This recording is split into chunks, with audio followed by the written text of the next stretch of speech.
மாவட்டம் மணப்பாறை அருகே உள்ள புத்தானத்தம் கிராம நிர்வாக அலுவலரான சரவணன் என்பவர் மணல் வியாபாரிகளிடம் லஞ்சம் வாங்குவது போன்ற வீடியோ வெளியாகியுள்ளது. பட்டாவுக்கே 5000 ரூபாய் வாங்குகிறேன், பிரச்சனை இல்லாமல் மணல் அள்ள வேண்டுமென்றால் 50,000 ரூபாய் கொடுங்கள் என அவர் கேட்பதும், தங்களால் 20,000 ரூபாய் மட்டுமே தர முடியும் என கூறி மணல் வியாபாரிகள் பணம் கொடுப்பதும் வீடியோவில் பதிவாகியுள்ளது.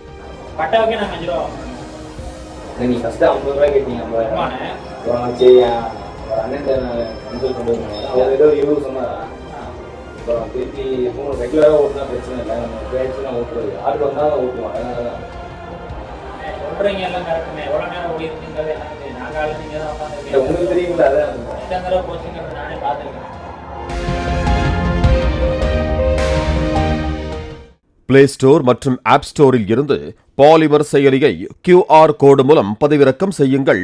செய்திகளை உடனுக்குடன் பெறுங்கள்.